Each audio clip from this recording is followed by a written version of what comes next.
Hello, everyone. This is Isabel. I'm at Mobile World Congress. I'm so excited. I'm here today with a very special woman. She's Stéphanie Lynch-Habib, Chief Marketing Officer of the GSMA. Stephanie, welcome to my HotShot. Thank you so much, Isabel. Second Pleasure. time around. Second time around. Yes. Last time in Hawaii. Yes. Yes. Yes, a long time ago. The weather is similar. Yes. Thank you so much for accepting. I know you must be very busy this week, so I feel very privileged to have some of your time.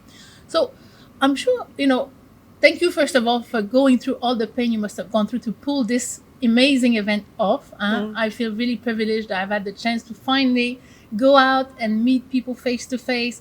Everyone is super excited. I can tell you, everyone I meet in the event is so happy. So first of all, thank you so much for allowing us to meet again face to face. Well, you're welcome, and thank you for making the effort to come, and to everyone. It was worth it, I can tell you. So I guess the world is changing. We all talk about it a lot. So the events must have to change as well, evolve with the way that companies do business, the way we interact with each other. So I'm guessing the Mobile World Congress already has had to evolve, but how do you think the event business and Mobile World Congress, maybe in more detail, will evolve going forward? So, great question. I think indeed we had to evolve and pivot very, very quickly after the cancellation of MWC 20. And we had a whole suite of events through the course of it, because we've got three main MWCs. And typically Barcelona in February, as you know, Shanghai in June, LA in October, and then we have a series of regional events. And at the cancellation of MWC, we pivoted to a 100% online structure, and we launched the first of those online MWCs for MWC Shanghai, and we called it GSMA Thrive. So we actually even created a brand within that time, and I can talk about that a little bit later when we talk about the GSMA. And I would say that we were going along and learning the whole way. And we spent MWC Shanghai, GSMA Thrive China was in June 2020, and we spent the remainder of the year fine-tuning what it was like to go from entirely physical to entirely virtual events. And we gathered a lot of intelligence along the way. Looping back to your question, what's different about MWC and how are events evolving? I mean, we've evolved enormously to get here today. The team, and it is a village to put this, as you know, you've been here many times, to put this organization together in a normal time or the pre-COVID days was already complicated. And we, the team, the operational team, who frankly were already known for operational excellence in the past. We're leaders in putting together a health and safety plan. We call it the committed community, and it's all about this very deep, multi-layer safety approach. You've gone through the process, but from the concept of that to the execution, not easy, and I don't think a lot of people have done it yet. So I think we were the first to have to come out of the events market and the first to come back. Another thing, alongside all of the health and safety measures, obviously, and a different event because of the circumstances we're in, we've evolved the digital platform. So I don't know if you use the app, but hopefully you'll see the app is pretty good. It's got a lot of artificial intelligence enabling the networking functions, the connection functions. We have all kinds of features and functionality in this in the My MWC instance of the app, which I think is pretty great. And that's a function of what we learned. So I think we pivoted towards a true hybrid model. If you've sat in any of the conferences, hopefully you can see that it's working very well, that you can do live, you can do live hybrid, you can do pre-recorded hybrid. And I moderated one yesterday, and the smoothness of the physical and digital is very good. So we have a wonderful operation behind us that we always had, but we just had to fine tune it. Going forward, I think we're going to integrate a hybrid model into all our events. There's no doubt. We always did hybrid. We always would broadcast live and do a certain amount of things that people could see online, but we've just had to scale it up a lot. And I hope that we'll continually learn and improve, because that's what the the MWC is about. I think it's working very well. The experience, the customer experience. I Good. guess I'm a customer. You are my customer. And I can give you very positive feedback. Everyone's super friendly, and the experience from the testing to coming in, no problem. Very, very good experience. So I guess for the people out there watching us, one question in their mind is about the GSMA as a whole. All of the people watching us are busy transforming themselves. I guess the GSMA is also transforming itself.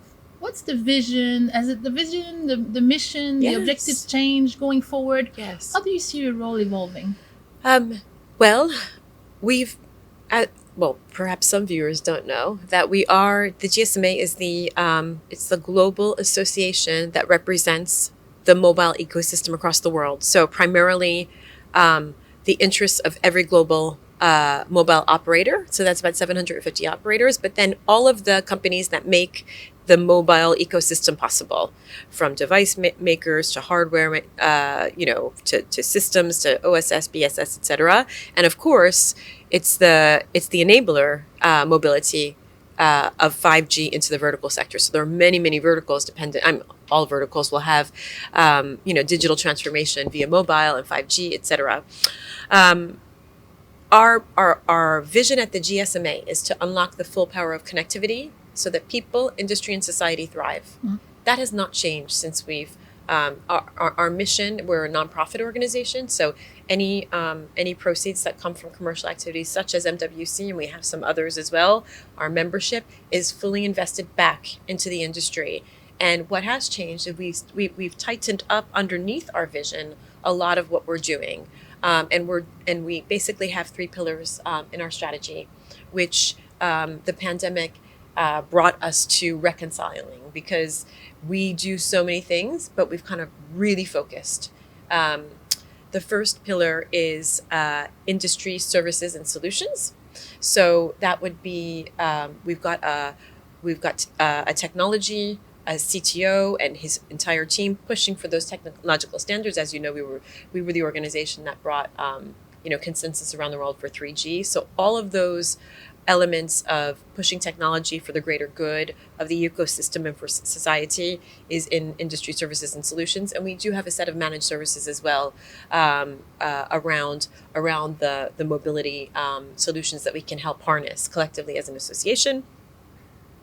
We have connectivity for good, and that has always been the case because a large part of our advocacy and policy work is in the making lives better for low and middle income countries. We have a foundation called Mobile for Development, and I couldn't even begin to give justice to our Chief Regulatory Officer, John Giusti, who conducts policy, regulatory, and advocacy work. And you may know of the very prestigious ministerial program, which is up in CC5, and that is very, very strong this year as well. Yes, so I've heard there's a lot of ministers there here. There are a lot of ministers. It's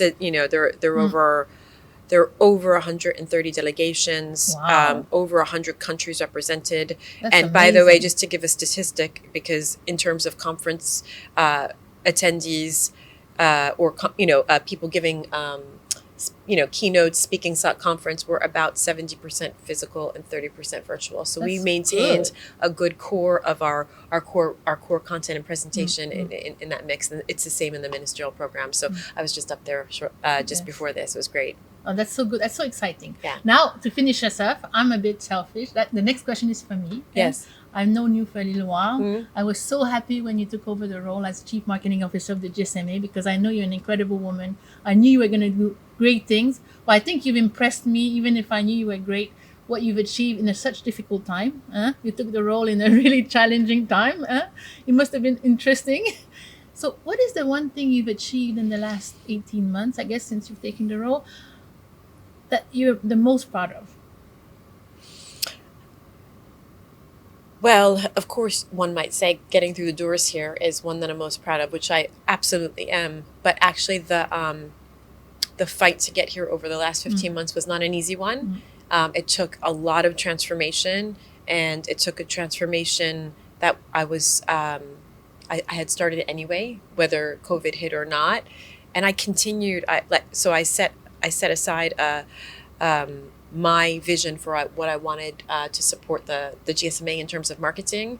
It was a pretty ambitious transformation, and I pretty much stuck with it, even though we had a lot of challenges inside the organization to deal with during this period. And I'm proud that I was able to both navigate those challenges with the rest of the leadership team, because it was... and you're still standing. And I'm still standing. Maybe that's your best achievement. What time is it? It's 1:30 on Tuesday, yes. I think that's maybe your best achievement, to stay standing and smiling, and you look beautiful. So, Stéphanie, I love to talk to you. Same I'm with so you, happy. Isabel. Thank you for spending time with me today. It's a pleasure. I appreciate it for your time Always. and your transparency and sharing your views about the event, the GSMA, and all the world that will, impact our lives. So, Stéphanie, thank you so much for joining me on the hot seat. Thank you very much. Yeah, on the hot seat. Everyone, thank you for watching, and until my next hot shot.